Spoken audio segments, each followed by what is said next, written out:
Welcome, everyone, to another episode of On the Trail in Search of Living Legends. It's going to be episode 3 of season 5. We've got an awesome show for you tonight. I'm here with my co-host, my partner, my big brother, Mr. Nick Valenti. Nick, how's it going, man? Hey, going great. Doing good. Good. Glad to hear it. We've also got co-hosting with us tonight, huge privilege, Miss Jessica Jones. Miss Jessica, how are you? Hey, I'm awesome. Thanks for having me here tonight. Thanks for being here.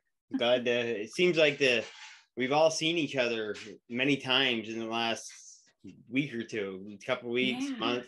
Man, seems like we got our own little family going here. I like it. Oh yeah. All right, and our guest for this evening, great guy. Met him through Jessica. Consider him a friend now. Just a wonderful guy. Has a mass amount of knowledge. Mr. Barry Littleton. Barry, how's it going, brother? Thanks for coming on.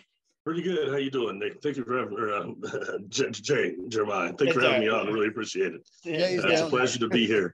Interesting. I see heckled with technical problems. I just got cut off and on. I see we're going to talk about people don't want to hear that, or something doesn't want heard. Very interesting, you know? Yeah. Never know. So I guess we can start out. Well, I know you gave me your bio and I wrote it up with the promo banner, but I just want to get into a little bit of that real quick. Then I'll have you just take over. Sure. You know, you said you were awakened with fragmented past life memories as a child. You began having paranormal experiences at a very young age. These included telepathic encounters, seeing or feeling ghosts and various inorganic beings, and many of these encounters were of extraterrestrial origin. Now, can you get into that a little bit and kind of give us a little bio about yourself, if you don't mind? Sure. I was at a young age, I had memories that went beyond the time in which I was born. Which is always strange when you never hear about that in history class or anything like that. And it's things that you almost think is your imagination at first because you don't have any verification. Then I started having what we can term encounters about 5 years up, and it got really intense when I was 7. Waking up not in my room, waking up what seemed to be some sort of a room with things on this table that you can move with your mind, like a feather, a bowl of water you try to move, then these silver balls. And that happened several times. I woke up in this room. Then that went on to having an encounter when I was in the 6th grade. I call the acid rain experience, which involved a being that had actually come around me as a boy in my normal life. At least I thought he was a boy, and that says something what these beings can do optically through your optic nerves and consciously what they can make you perceive them to be something that they're not, and other people as well. So that is something that occurred. Then I see this being on the ship, and it starts telling me about this acid rain, and it's something that connected the phenomenon from something that seemed to be keeping me up all night, like I wasn't sleeping at night, to actually transferring over to my day life. And I knew for sure that this was not just a tactile physical contact, but it was also, crossing over to where it was just reality. And what I was giving, I like science, all right? And for me, look, this whole stuff, whether it's extraterrestrials, interdimensionals, cryptids, Bigfoot, etc., it's all very, very bizarre. It's very, very bizarre. And so trying to find a frame of reference for what you're experiencing always isn't that easy. And I think a lot of us, feel like we're chasing these phenomenon and chasing it, but in reality, consciously, it's chasing us. So I was one of those people, but also this came with other awareness of mediumship, which is I'm aware of earthbound spirits and ghosts. And I think as many of us did, probably some of the people that will be listening to this show got attacked as a child by a ghost, where they try to either join with you or just attack you. And that's very disconcerting, to a point to where for me, excuse me, it made me kind of want to turn that ability off. I was like, oh, I don't want any more of that. You know what I mean? But that isn't the case. So I think it behooves us all to be aware that those of us that can see and perceive in the mediumship wise are like a light a lighthouse to some of these earthbound spirits. So they come and try to join with us or attack just to force you to stop using your ability. So something to be aware of. Anyway, that had happened to me. And in that, these are what I call childhood experiences that cross over. And then my contact experiences seem to stop a little bit around just after 12 to about 17. At least they weren't the same as they were. I wasn't waking up somewhere else. Then at 17, they started again. And I call these adult onset experiences. Right. And one thing, 3 of these experiences that I have the fortune of saying is that somebody else was with me. Now, they come up missing, like each one of these adult experiences I had included a lot of missing time, like over 4 hours each time. And I had 3 of them that included this that were with somebody else. So they actually see the craft and things like that. And then the missing time. Fortunately, that type of delusion is not shared. So it helps one to know, that what you're experiencing is actually real. But these adult onset experiences took it to a whole nother level. I mean, the others were physical, but these one here when you come, trying to explain this, the vibrational difference between you and the beings that are initiating these contact is immense. And it seems like when you're there, you're very aware of what's going on. You mean, for me, it always felt like a field trip, okay? In the way of where you're seeing this different technology, you're being bombarded telepathically by these beings. And it's just somewhat wonderment, and I think that when they're showing now how much consciousness is truly connected to the contact experiences is no BS at all. That is really where it's at. I myself had a problem separating that, those that were saying that they were having astral and physical experiences or astral and dream experiences from the physical ones, like I was having. That is until I was on a craft at 17 when these things started again. I'm on a craft and I've got illustrations of this on my YouTube channel, what this engine brain thing looked like on this craft, but it's projecting a light going up that looks like it's going up like several decks, okay? And the first one there, I can see what looks like people touching the light over the edge, but they look strange. So I get up there and movement in this place creates even worse, this thing they call temporal aphasia that makes you sick. That's what they put in my mind. And it feels like being on a merry-go-round, or maybe when you go down to the roller coaster and it takes your stomach for a second. It feels a lot like that. And that kind of, for me, makes it hard to be there without wanting to toss your cookies or something like that. And it can interfere with the experience to a degree because you're disoriented. Right. But so Barry, I got a question for you though. Sure. With all these experiences that you've had, from Sure. youth to up to today, did you start doing research on your own, reading about these things and, interviewing other people who have had experiences like that? As childhood on, obsession started big time to find out what was going on, and going all the way to adult experiences. A large amount of, I won't call it research because I didn't do data research, but as far as study, definitely a lot, just to try to explain, especially scientifically, what was happening to me.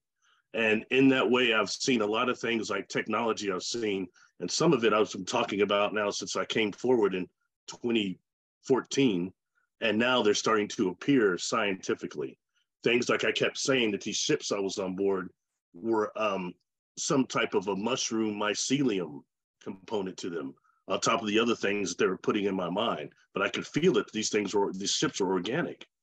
And, some people say, oh, that's BS. But look at it now. They're using mycelium not just to repair like infrastructures and cities, but also NASA is talking about using mycelium homes on Mars, housing on Mars and the moon. So this is things. By organic, are you saying that the ships were alive themselves?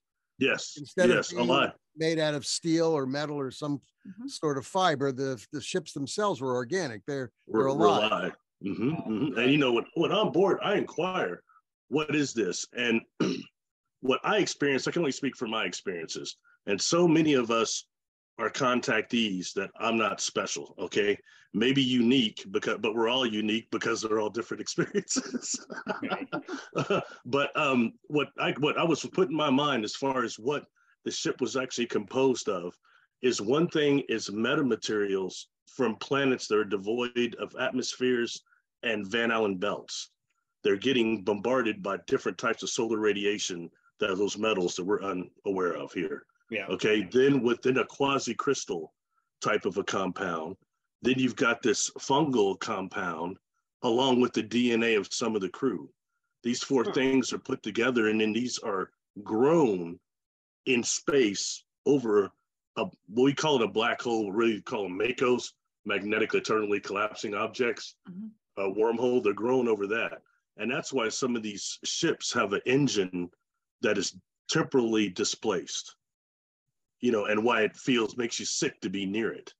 That ship and the outside, it's not this, it's different.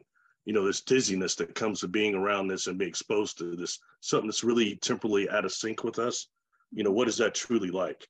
It's not like the Enterprise where Cthulhu's over there, Kirk, and a multidimensional ship is not really like that. So, wow. Anyway, Well, sorry, when you say that the ships actually take DNA from the beings that are on it as well, what is that? Does that mean that they can control it with their minds and it becomes a part of them too? And even more to the point, I believe that they're contributing a part of their kundalini, their prana, their chi, as part of the energy source of the craft itself. And they also will use water and draw that life force from water as well. And that process, that conversion process, creates this like mist. And I think a lot of times they'll use that mist as a type of a cloak, and it creates what we call excuse me, a little tired. Lenticular clouds. So, you know, they use that as a cloaking mechanism also, as going all the way to what you and I talked about. And we talked about High Brazil and the mist that surrounds High Brazil, the Phantom Island, how that's most likely a craft that is not just re-energizing, but it's that conversion process is making that mist that they're using to conceal it. So anyway, does that answer your question? Yeah, absolutely. Absolutely. Yeah, man, you and I have touched on some really interesting subjects with that remote viewing show. High Brazil is one of them, though. That's right. Yeah, that was very for people who don't know. That's a weird one.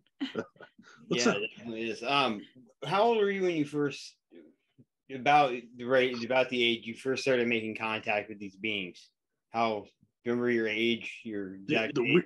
Weird stuff started around 5, but for me, everything really blew up at 7. Okay. And I think for a lot of us that are lifelong contactees, stuff happens every 7 years. Okay. For example, I have these, they seem humanoid, but I call them charters. All right. And I think really they're also time travelers, but I call them charters because they appear to be human.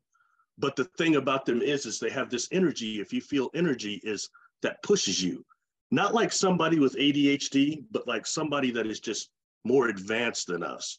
And every 7 years, I would encounter one of these beings, one of these humans, and they come out of somewhere like, excuse me, somewhere like an airport, a bookstore, an antique shop.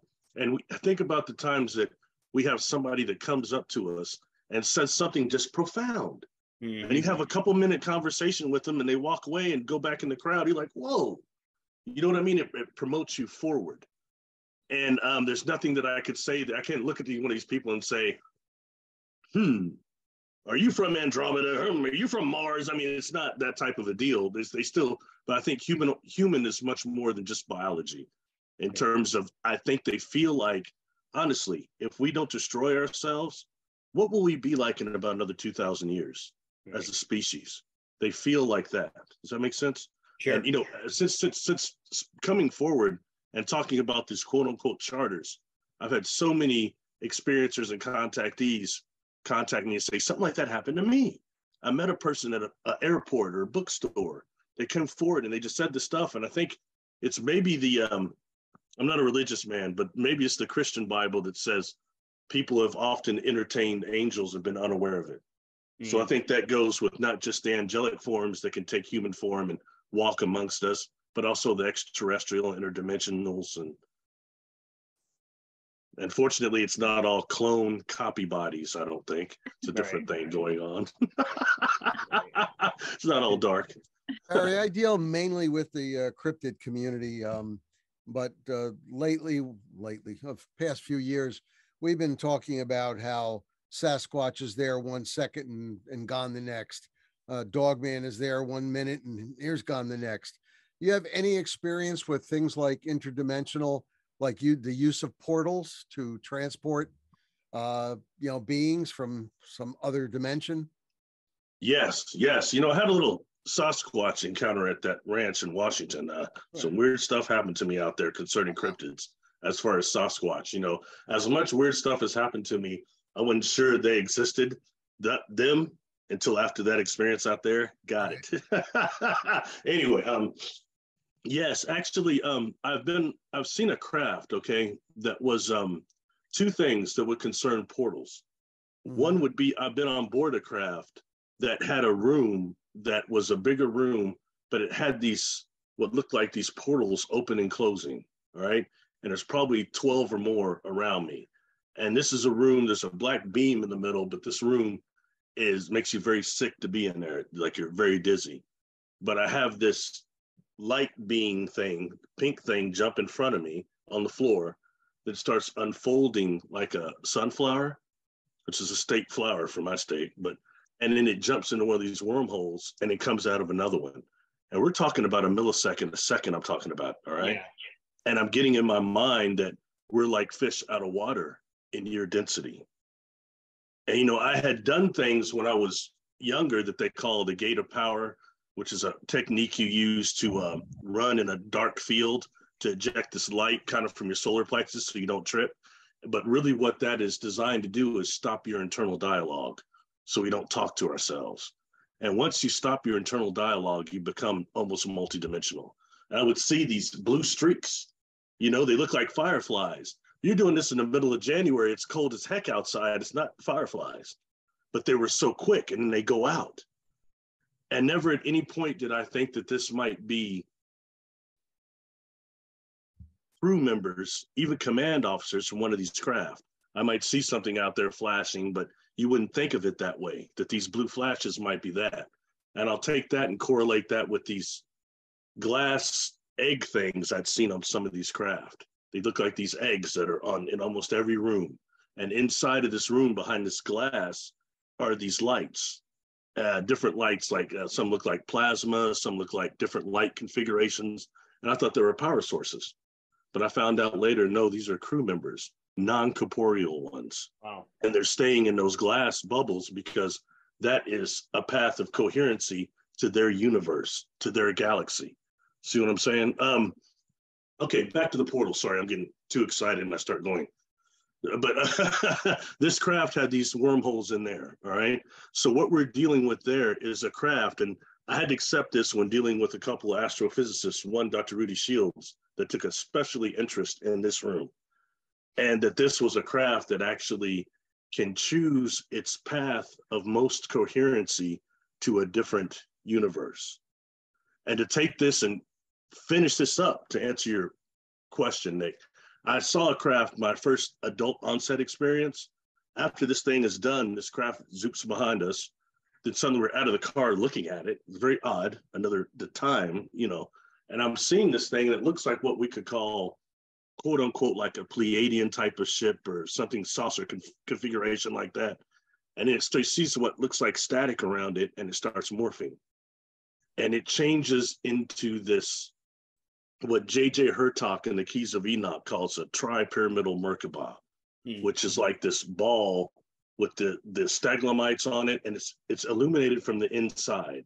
All the crystals I've seen involved with these ships and with these technologies illuminated, self-illuminated, bioluminescence.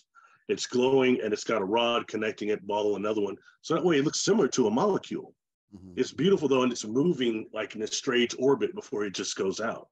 Okay. And I'll tell you, it's one thing to talk about it now and to talk about the holographic principle and all these things, but to encounter that really pushes your perception to the end.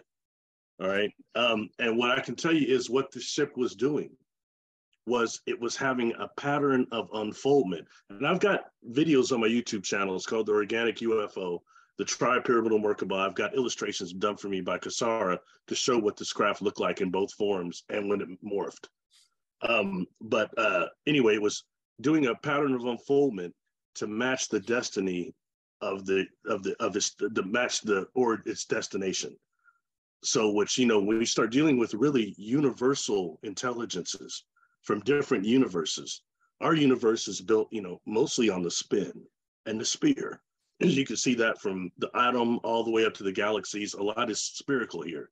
You go to another universe, you could be doing with the cubicle, like what Jessica experienced, the portal, the cubicle portal, or the pyramid, or amorphous metals, or crystalline, like what I think this was going to.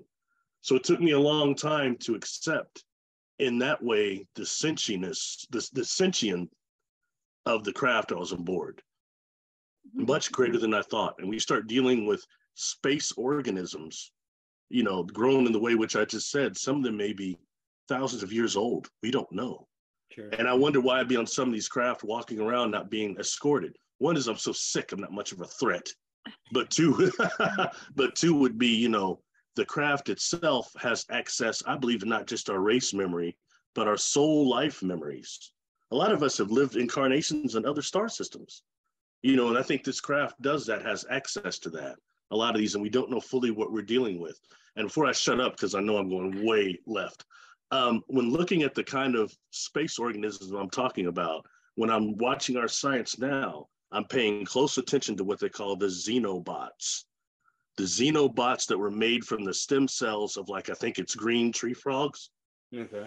And they've got that component is, one is they're self-replicating, and two, they're self-repairing, which are things we've heard about in science fiction for a long time.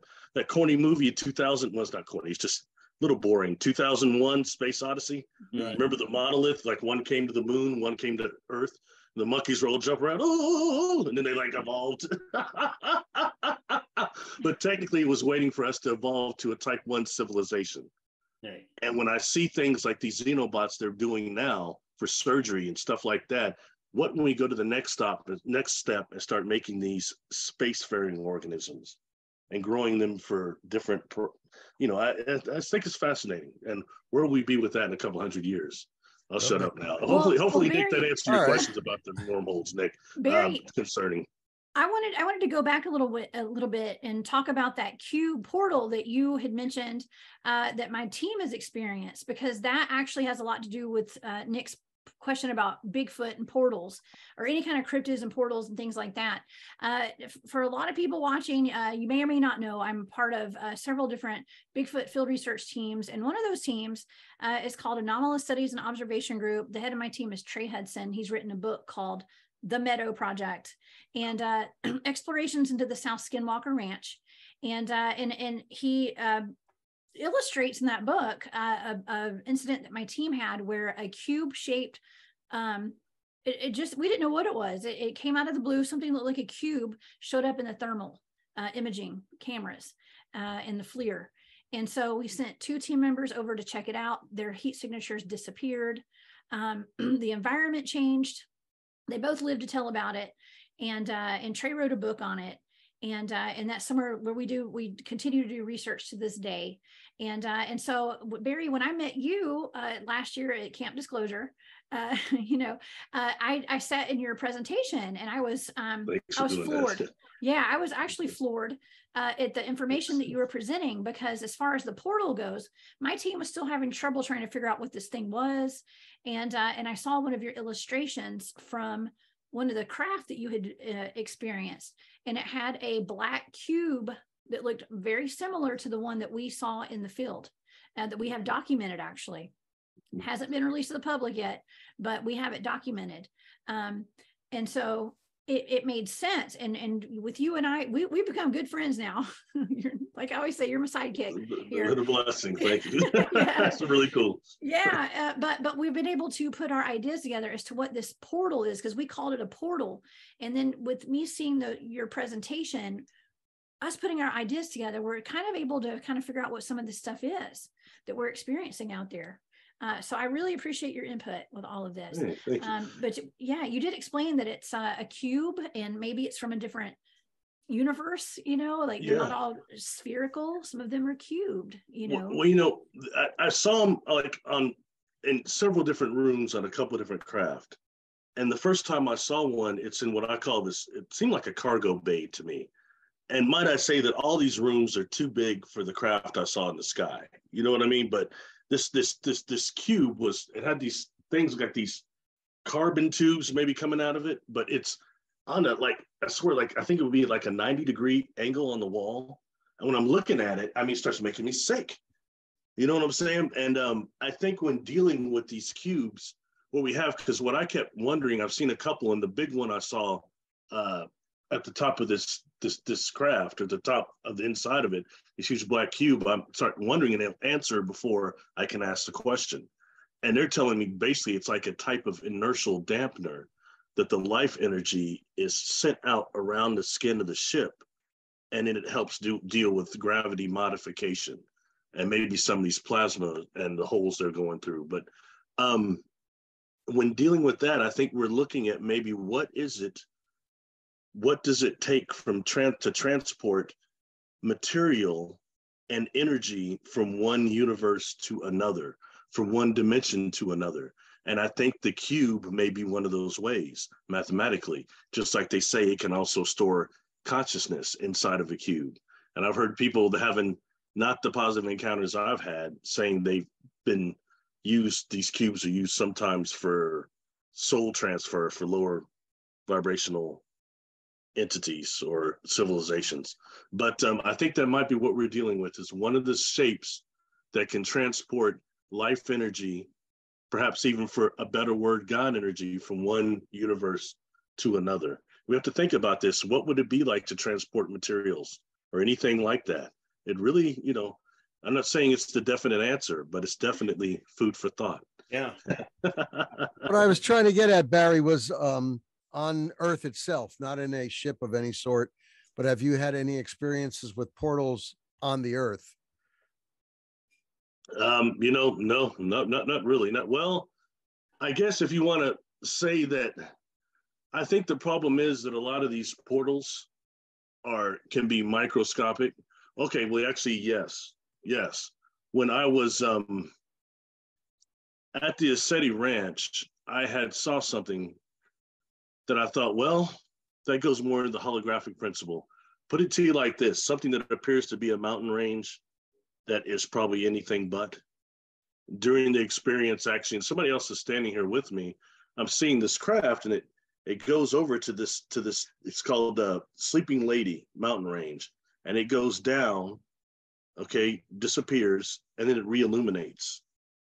And when I say that it re-illuminates, I can see it through the mountain. And I kept thinking at first, okay, it must be descending in front of the mountain, and my visual acuity is off. But then it rises and does it again. And the person standing with me starts almost hyperventilating, to a point to where I finally asked them, what are you seeing? And they say, it's impossible. It's impossible. I said, but what is it? I'm seeing it through the mountain. I said, okay, so that's when you see something like that. It takes us to, that could have been what it appeared to be. Now, I don't know if you want to call that a portal or maybe a overlay. Could be an interdimensional shift, maybe. Yeah. And that ship that I said I saw morph, actually, when it was done, it went into a portal, but it seemed like it went out. Okay, but that's actually would have been going through a portal. So what I was referring to more so is, like, you've ever seen an oval shaped mirror? It's like oval, a mirror that somebody would look into. I've taken maybe about 24 reports over the years, people speaking about a portal that has opened up in front of them. Now, I was in Arizona a year and a half ago with my team, and all 7 of us saw such a thing while we were out, investigating some anomaly on the ground, boots on the ground type thing. And we saw something where an animal, and specifically it was a rabbit, going by us, maybe 30 feet in front of us or so, and it went right into this oval shaped, I just can't explain it. To me, it's like a mirror. It went right into it and it's gone. Yet all around us, there's no place it could have gone. There's no holes. There was no trees, no nothing. Like I said, I've taken maybe 24 reports of people reporting this. And that's what I was referring to. Like here on Earth, What you're talking about is more on a large scale. You know, it's possibly a shift, you know, in the universe there. You know, I've heard of portals occurring in that way, or as shimmers, or as a cube, like Jessica said. I've heard that. I've not personally experienced that, but I have heard that. And you know, it's interesting. It's interesting. What I always hear too is they say, "Hey, if you're out hiking and you see one of those, don't go into it. Go the other way." Yeah, might be missing 411 deal. You know, my Garmin GPS unit may not be able to send out a rescue signal. Hey, Nick, I had a question. Now, when you saw this, did you have any equipment that recorded it, or saw a thermal on it, or anything like that? Or it was during the daytime. Actually, we usually go out at night, but we were out on the daytime. First day there, boots on the ground. We were trying to look around the area, and it just appeared. And I mean, when the rabbit went zipping by us, first thing everybody's got the reaction: let's all shoot the rabbit, you know, as it goes by. We used to do that when we were cops. You know, if a squirrel would go by, I'm sorry, it would take incoming. It's not a nice thing to say, but it's true. It's what happens. But no, we saw the rabbit go, and then the rabbit, whoop, he just blinked right out of existence. There was no more rabbit. And it's like, what is this? And we asked each other, you saw that, right? Yes, we did. Nothing. It was gone. We went right up to that area. I know that was foolish, but we threw some rocks, you know, to the area. And when we felt it was safe, we went right up to the area, and there was no oval portal there anymore. It was gone. And I've taken reports over the years about portals that have appeared. One young lady, she said she was hiking in the woods with her boyfriend, and he stepped into the portal. He was gone. And then he reappears maybe 200 feet down the trail. He didn't know where the heck he was. She didn't know where he was either. So that's just like one of the reports I've taken. And I don't know, I guess it's some kind of a transport portal. Who knows? Yeah. And I think magnetically, and the layers of the earth and all these, I think they generate these things naturally, like micro wormholes. Now, I have a question for you. Mm-hmm. You said something. You said that when we were back, we were all cops, and you say you're a paranormal investigator. You know, some years ago, I read a report that was from several police officers that said they go out hunting, and they encountered this male Sasquatch, jumped in front of the trail and jumped off. And they said it was so muscular that it looked like it had 16 bowling ball for its muscles. That wasn't you, was it? No, that wasn't me. Okay.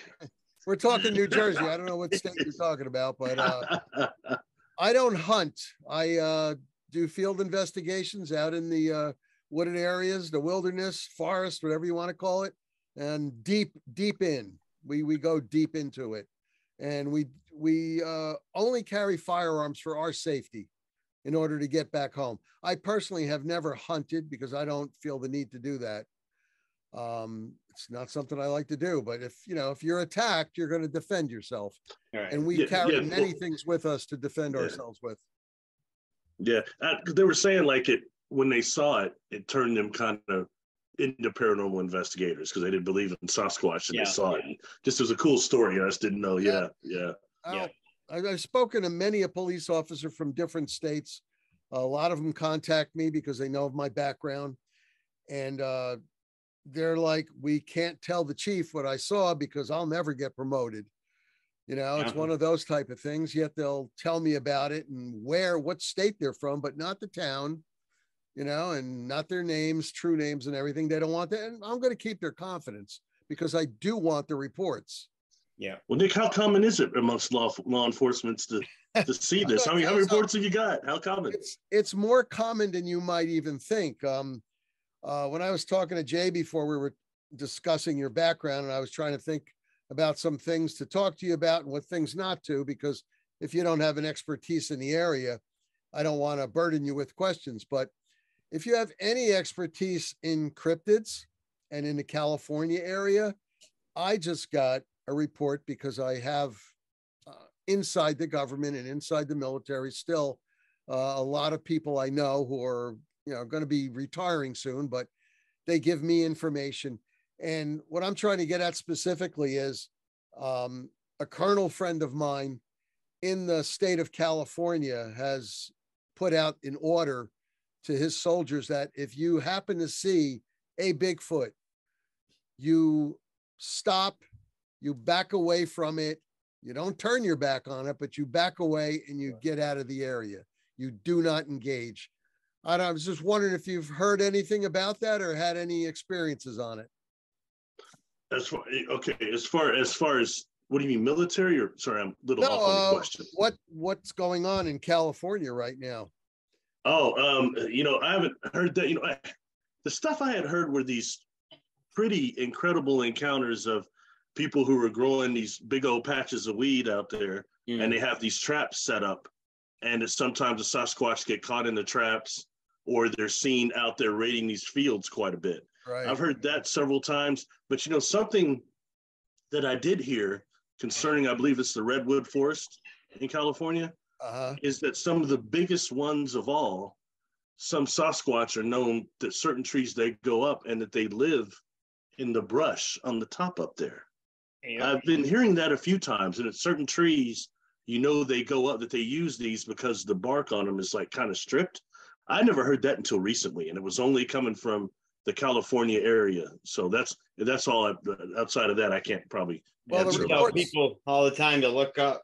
Right. That's something I tell people all the time. Look up, and even in your everyday life, just for self-awareness. Yeah.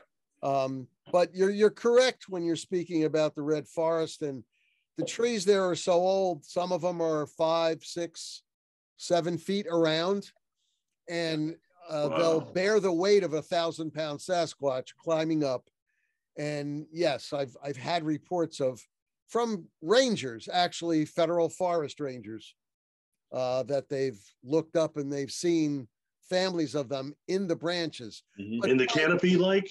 Yeah, wow. But by the branches, what we're talking about, these branches are maybe 2-3 feet around because the trees are so enormous. So that's what you got going around in that area. Oh, wow. Just thought I'd throw that at you. where does this begin and end? Okay, because I mean, like when I met this guy Tom Powell, we get to talking for hours, and he told me stuff I'd never heard about Sasquatch ever. I was still dealing with my first some type of encounter I had with these beings. Right. And he tells me, he says, they live in trees. And I kind of look at him, I say, you mean arboreal, or like in the trunks or something? And he says, no, that they can symbiotically change their genetic structure to match with trees. And at some time when they shapeshift, it's not just into different animals, they shapeshift into tree stumps. And sometimes somebody, as far out as that sounds, some things sometimes will just make you feel funny. You know what I mean? And after that, I start hearing all these reports of people saying, well, first I thought it was a tree stump, and then it stood up. That happened to me, man. That happened to me. My second encounter, I was coming around. I look, and there's a tree standing outside. I think I might have told you, or it was just one of you guys. It was in the water, and I said, my God, that's kind of weird. That tree wasn't there before. And then the tree turned its hips and looked straight at me, and there she was.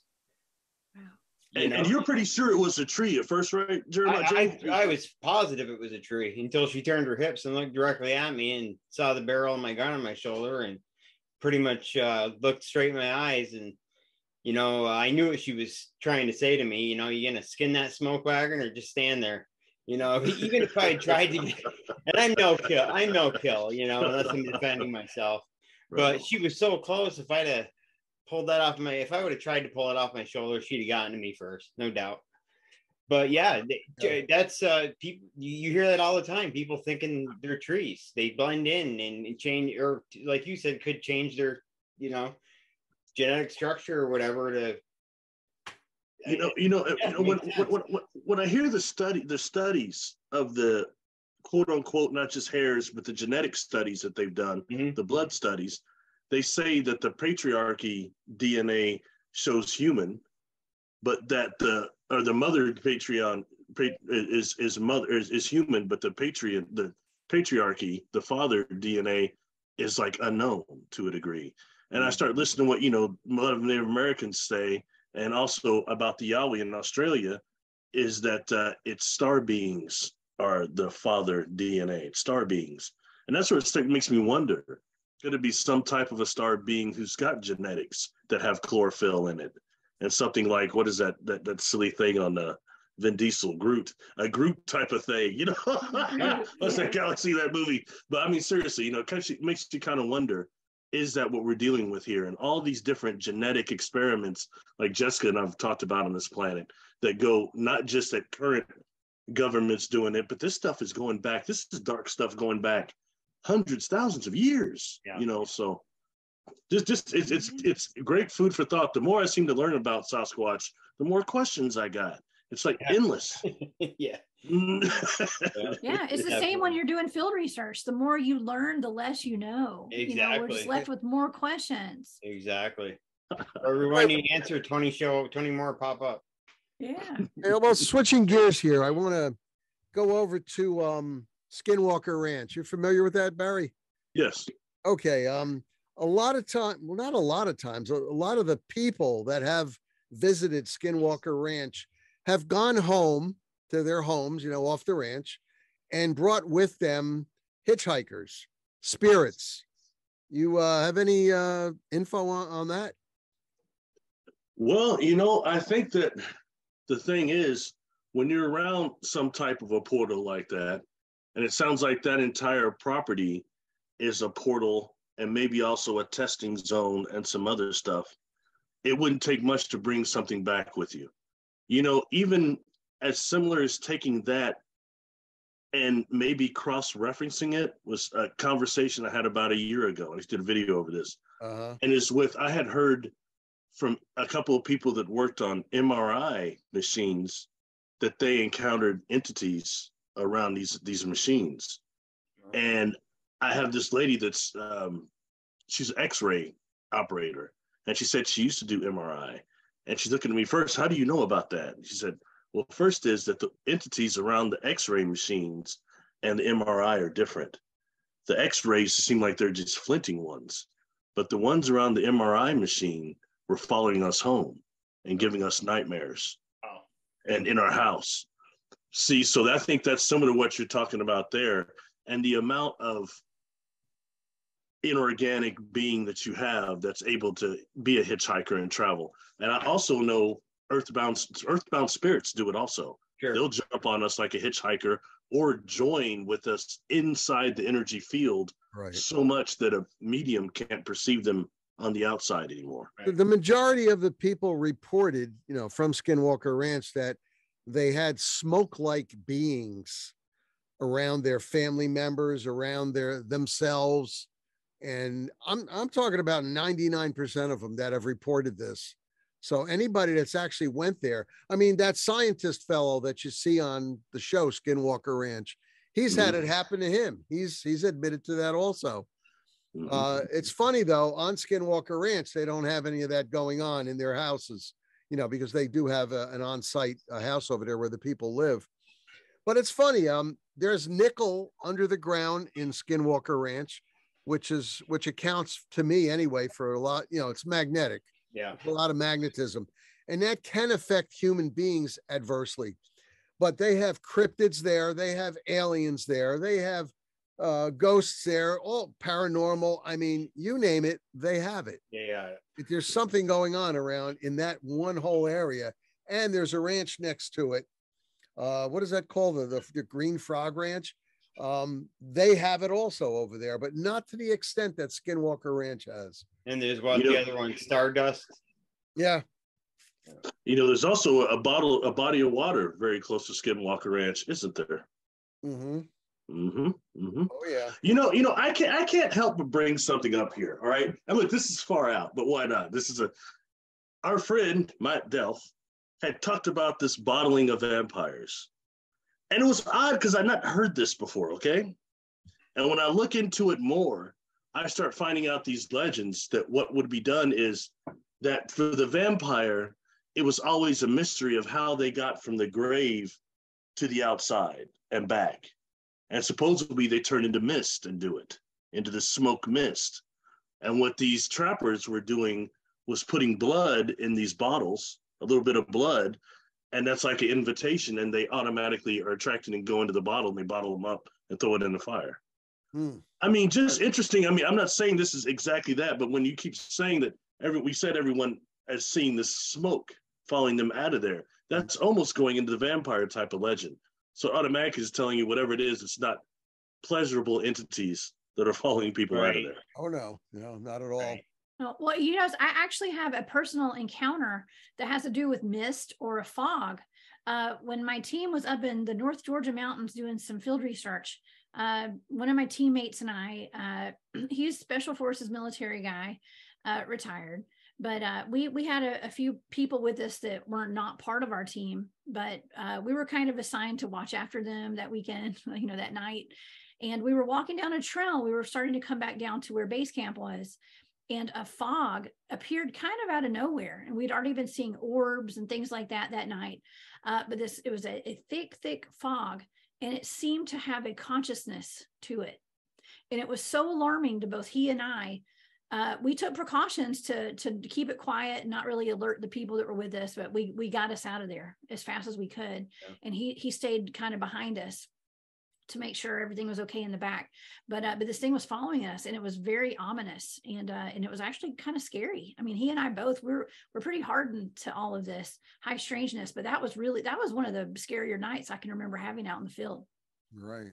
Mm-hmm. I've had similar happen. We had Stacy and I had an orb one night while we were in our research area, and when we lived in North Carolina, and it popped up out of nowhere after some vocalizations we heard and some eye shine, and this thing followed us out of our research area. It took us about an hour to walk out, and it stopped, and it was no more than 60 feet in front of us, probably 30 feet in the air.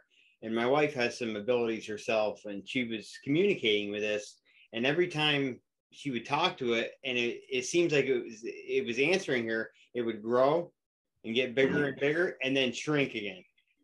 Grow, then shrink again. And that too, Jess, that was kind of it was kind of a disturbing. It was the first time I had ever experienced that. But now, like Nick will vouch, a lot of the reports we take, people report seeing these orbs and lights before, after, or during a Dogman / Sasquatch encounter. And Jess, you've heard the same thing, I'm sure. I just had that happen. I was actually just in the field about less than a month ago. I was up in the mountains and got out in this particular field where we do some research, and I saw an orange orb. It was the first time I've seen an orangish brown orb. Yeah. And as soon as I saw it, it kind of blurred away. It was like a ball of light. It blurred away, and then I heard a hoof, like a really loud huff growl. Right. It sounded like it could have been a bear, but we looked, there were no bears out there. And so it had something to do with, I think it was a Sasquatch, Yeah. I didn't see it, but. I got a team of cryptid researchers here, so I'm going to ask y'all a question. Yeah. Especially when dealing with things such as not just Sasquatch, but the devil monkey, the Wahila, and several of these cryptids. What is it with them being especially Dogman 2, them being impervious to bullets? What's up with that? What is your theory on that? I don't believe they're impervious to bullets because, like I said, we carry 308s for rifles with 200 grain bullets, 10 millimeter Glocks, 200 grain bullets once again.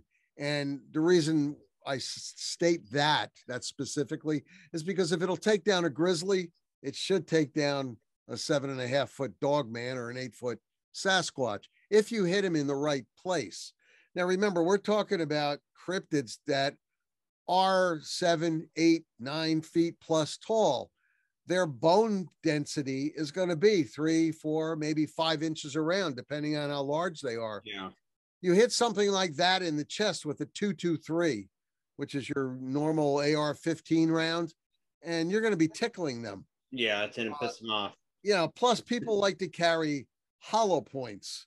A hollow point is not going to penetrate like a solid core bullet will. So I'm thinking that's where these reports are coming from, that, they're impervious to bullets. You hit one of them in the eye and the head in that area, which is less, which is more vulnerable to a bullet, and you're going to get results. You shoot something in the chest, which is where everybody is taught to aim, because it's a large area, so people won't miss. And, you know, you're going to have a problem there because they have very thick density in their bones. Plus Well, the like muscle mass. true, but if you have an example of, like, I know especially there's that Dogman encounter where the military gentleman talked about how it took one of the ones that is a really big rifle that is metal piercing, I don't know weapons, but it took that to actually bring it down. Is that similar, you think, the same thing, or is it something slightly different maybe we're dealing with? Is it strictly a density issue, you think? I think it's a density issue because you got to remember they're large beings. And I mean, come on, like I was talking with Jay about a case I went on that I handed to him where there was a 15-foot Sasquatch. Yeah. Something like that's going to weigh 3,000 pounds. Yeah. The density of the bone has to be about 5 or 6 inches. And you're talking about for it to carry its own mass around. Something that's a big alpha there. That's a big one. 3 feet from front to back. You know, you're talking. I mean, seriously, you're not going to damage something like that. Well, let me put it this way: you fire a regular AR-15 at a rhinoceros, it's going to keep on coming, and it's not. It's going to just think you're trying to tickle it. It's not going to penetrate. So that's where, you know, we're getting all that from. 50 caliber is more like what I would want to have if I have to go up against something like that. Yeah, that'll probably do the trick. Yeah, and more than one round too, because that's a lot of animal, you know, or creature, actually, I should say. Now, if we're talking about different entities, Barry, maybe there's some out there that are, you know, I'm not saying I go either way on it, but, you know, maybe some of these different entities that come through, you know, maybe they are impervious. Who knows? But no, I'm with Nick on that as far as the muscle density. Maybe that as far as Sasquatch and Dogman go, you know, maybe they're just so the bone structure and the muscle structure. But maybe when we're, you know, there are other entities that are impervious that come through. You know, who knows? You know. Yeah, which is why when I'm in the field, I carry holy water, everything, white salt, sage. I carry lasers. You name it, because you don't know what you're going to come up against out there. Right. I mean, they could be holographic for all we know. Yeah. In case I whip out the lasers and whip out my electronic flashbangs, I'm going to hit them with stuff that's going to, you know, it's going to be a sound and light and anything you can, because you want to survive. Yeah. Yeah. Yeah. I mean, it's definitely an interesting topic. As far as I believe when they're here, you know, if they are in fact interdimensional, I believe when they're here, they have to play by our rules. You know, as we said before, when the three of us were talking on the show, that, you know, they have to play by our rules. They can be, you know, shot. They have to go to the bathroom. They have to eat, you know, but who knows if they are in fact interdimensional, you know, when they go back to wherever they come from, maybe they don't have to play by rules such as those. You know, who knows? Being manifested beings, and these tracks that we're hearing so much about them just disappearing. Right. Where the only way for them to disappear like that is normally they have to go up. Yes. You know what I mean? So I'm really interested to see what David Pauletti's missing 411 UFO connection is going to say. I really want to know. Yeah. You know, because, and dealing with that, and like something Jessica had talked about was that the 8 Men of Mount St. Helens, that book. Yeah. And what the guy that went on that actually kept saying, that they were manifested beings. He was the one that shot one, and that they found no body, you know, and that, of course, what you both are saying could describe that too. But it was the first time we start really hearing these metaphysical abilities connected to the Sasquatch. Right. And, you know, when looking at things like that Patty video, and MK Davis pointed out, you know, she's got what appears to be a ponytail. That's a human trait, okay? Yeah. And when start dealing with that, and that these beings would have been present when Earth was still a type 1 civilization, and we're part of this galactic trade or whatever, and there's still structures standing to this day that we can't explain, you know, they would have been a part of that. And I think that that's something that is still going on with them now, this part of maybe galactic citizenship type of thing, even though we just seeing them for not what they are, you know, and the braid and all that really starts bringing that in. And also dealing with things like what they used to call not just shamans, but novels. Yeah. And these people, that these shamans, these humans that were masters of feats of awareness and perception. Mm-hmm. And I think that's what they are, and what it's going, forward. And just our concept of them being animals is so off. You know what I mean? Or Nephilium, it's always one or the other, but I think in reality, it's much broader than that. It's much broader. Yeah, I was with you, when I first started this 20 years ago, I was all about them. We're talking, and I'm talking Sasquatch, or being some type of unidentified ape. Well, over the years, the things I've experienced, the weirdness I've experienced, it blew my own theory right out of the water. There's much more to it than that. And when I had my experience, it got this mind speak. And like I had to point out to what's named Rob, I had to say, I don't know for sure it was Sasquatch. Right. But I'll tell you, whatever it was doing a pretty heck of a good imitation. Pretty good, yeah. Right. And but whatever it was I was dealing with, regardless, I promise you it was not an ape. Whatever it was a much stronger telepath than I. Sure. And it felt ancient, like somebody who'd been around hundreds of years or something. You know what I mean? Yeah. So that's interesting. Yeah, it's fascinating. I want to know what more comes off. I think we're at a point of our evolution on this planet with the shift of consciousness that's actually happening, that we find out actually more of what these beings are. Actually, where there's a group of non-aggressive humans like yourself that makes contact in one of these remote places. Like things like I hear about when I read some of those old newspaper clips, and some of them saying that, a Sasquatch came out and sat down, was talking to us telepathically and saying, I'm just trying to cross through, let me pass, and stuff like that. And that goes back further, like in the 1700s, 1800s. That can't all be BS, Right. I took an interest. Yeah. Sorry. No, I was just going to say that's actually why my team is trained in remote viewing. It is partially to potentially communicate with Sasquatch. And I'm going to leave it at that. I took an interest in India. They have the legends of, in the Vedas, not just of these giant 25 plus God type beings that were here in the cycle before, but they have one called Lord Hanuman. Yeah. And Lord Hanuman was the monkey god, but he's represented as having a tail also. Yeah. And they've got these very huge footprints in India, a few of them that they say were made by Lord Hanuman because he jumped from mountainside to mountainside. And then I started hearing things about around at night, some of these remote places where these feet are, these footprints, they see these beings that they call Vinara doing like a worship ceremony near this foot. So I look up Vinara. It's not quite Sasquatch. It's more of a monkey type of a being with a tail again. But I'm thinking, okay, is that showing us these other civilizations that came here and did these different lab type of experiments on Homo sapien and whatever else? Is that what we're seeing here? I'm not saying that Lord Hanuman was Sasquatch, but there's a connection there all the way around, I think, Yeah, I think the Earth is a laboratory, Barry.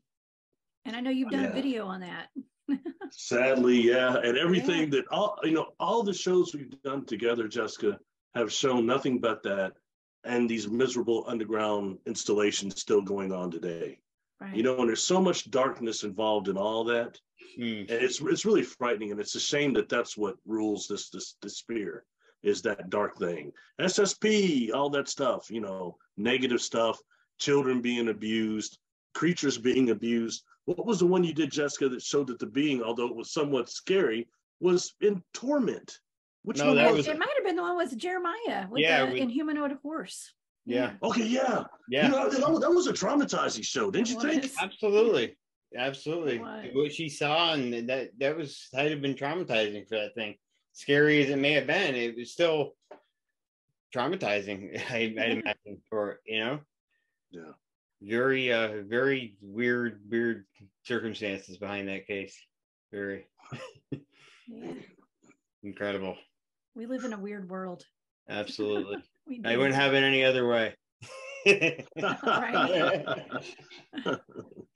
It brought us all together. It did. It sure did. Very curious world that we want to just find the answers to, and hopefully we will get them someday in our lifetime. Yeah, absolutely. So Nick, what's the most interesting cryptid you've investigated so far? Lay it on me.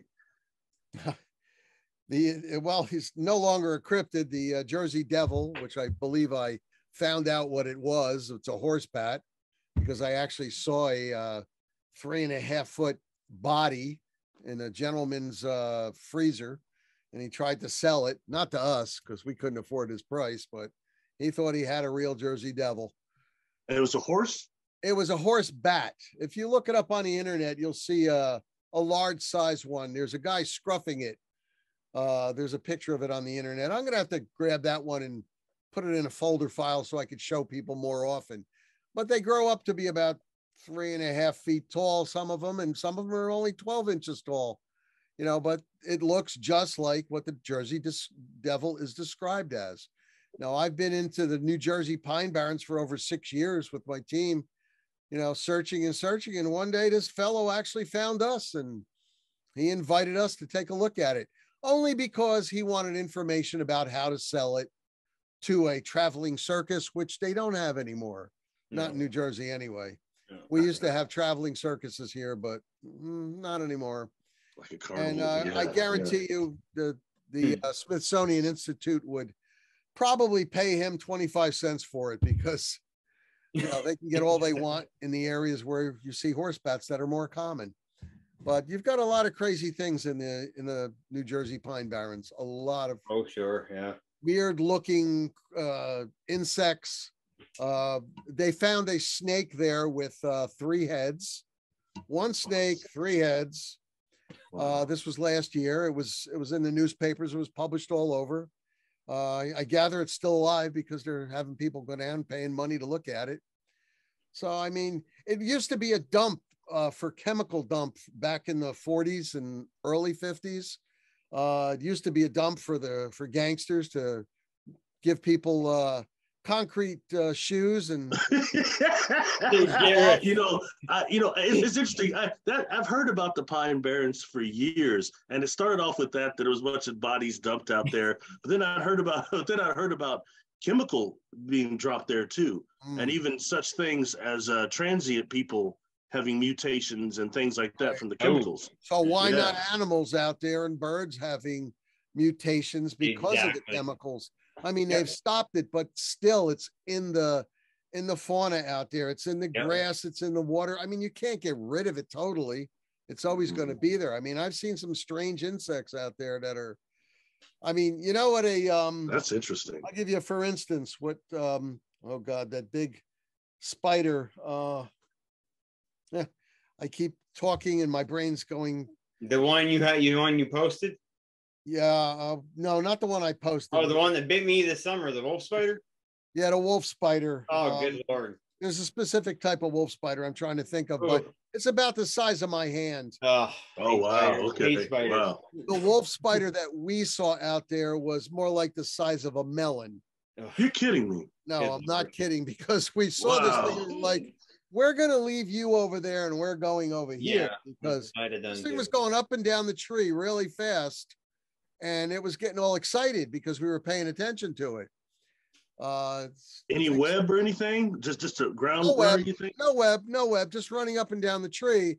And I mean, imagine seeing a cantaloupe melon running up and down the tree. I mean, this thing was huge. There's mutations down in the Pine Barrens. You go to the Pine Barrens, I guarantee you don't go home without seeing something weird. Yeah. And they have a nerve to rent canoes over there for people to go canoeing, you know. I had some people in 2007. We had merged a company I was with a place, and a lot of people came from New Jersey here to work, and I started asking about the Pine Barrens, and all of them told me, "Oh, you don't want to go there. You don't want to go there, and all you don't want to go there." Yes, and they just shied away from that talk like immediately. Anything about the Pine Barrens. This is fascinating. Wow. If you ever decide to visit Jersey, look me up, and I'll get my full team together. I'll grab Jeremiah, and Jess, you're invited too if you want. We'll take you down there at nighttime.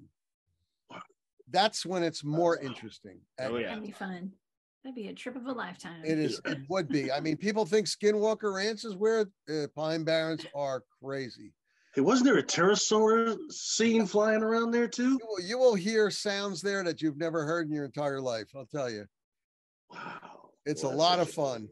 It is a lot of fun. That's interesting. Of course, I'm wearing steel-plated, body armor over there, and I'm fully armed and jocked up. But that's not exactly inspiring, right, Nick? Right. it's a good fun time, right, Jay? A city boy like myself, that's not exactly inspiring. Yeah. Hey, it sounds safe. I'm not saying you have to camp out, but if you do camp, I'm not going to say you're going to be there in the morning, though. Wow. We can hit up New Jersey, then head north of the Adirondacks up here, and I'll show you a good time too. Oh yeah. So I've been hearing recently too a lot more reports about sea serpents. Mm-hmm. Yeah, especially in like rivers coming up from the ocean through rivers, a lot more than what I had before. And like so many indigenous different people are it's like just a common thing. And I hear a lot about the horse head coming up out of the water. Yes. It looks like a horse head. Yep. And the only one I remember hearing about that was normally caddy that looked that way, the caddy one. But I don't know. I just find that interesting. I've always had a thing for sea serpents too. I just wonder about them a lot, and the amphibians. People still report seeing him in Lake Champlain, the Champ, and right. Only an hour. It's an hour from me, and people still report sightings. Yeah, and they described that horse head type shape coming out of the water, and it's interesting. When we talked about portals, and for me, looking at possible areas that are Earth portals, besides just the Devil's Triangle and Bermuda's Triangle, one that really comes up constantly is the Congo, and the amount of cryptids, especially dinosaur type of creatures, that are reported in the Congo is really interesting. Well, you got to remember that area there is like 90% unexplored. Humans have not, any humans, I don't care whether they're natives or, people from New Jersey. Nobody has set foot in a lot of this area. Right. It's totally unexplored. Absolutely. So, I mean, you go down there, you're bound to make the history books by finding something. Yep. But you have to have the guts to go in there and, live in there for, a week or two, and you'll probably find something. Yeah. Well, Nick, unfortunately, I think we're running out of time. Yeah. I could have kept going all night with this. Yep. We got Barry, we thank hours, but I have to go myself. So thank you for coming on. Thank you for having me on. It was cool. It was a different type of conversation. Absolutely. That wasn't cookie cutter, and I appreciate that. Thank you for having me. Absolutely. Love to have you back on at some point if you're willing to do so. That'd be great. Thanks. Absolutely. That'd be great. I'd be honored. Yeah, that'd be wonderful. Jess, thank you for coming on and co-hosting with us. Oh, anytime. You guys hit me up. I'm always around for you guys. Thank you. Well, we Thanks appreciate it. Any thank you very much, Barry. Any shout outs you two want to give before takeoff? I'll start. Yeah, everybody. If anybody wants to follow the Cryptid Huntress, y'all go subscribe to my YouTube channel, please. You can find me at thecryptidhuntress.com and check out. I got shows all week, and I'm at Spaced Out Radio on the weekends. And please, everybody, subscribe to Barry Littleton's YouTube channel. It's one of the best out there. Yeah. Thanks. If you go to my channel, just make sure to look at the playlist, because I'm finding that a lot of these have been made not public now by YouTube. So I'm kind of go back and turn them back to public. But go to the playlist and look. There's probably almost 300 videos on there. So. Wow. Yeah. The best videos ever. Hey, thanks. Look you up, Barry. Yeah, definitely. Hey, thank you for having me, Nick. Yes, absolutely. You're welcome, buddy. Thanks, Jay. Well, everyone, have a good night, and we'll be back next week with another awesome guest, and we will see you then. Everyone, have a great evening. Bye-bye. Good night, guys. Bye, y'all.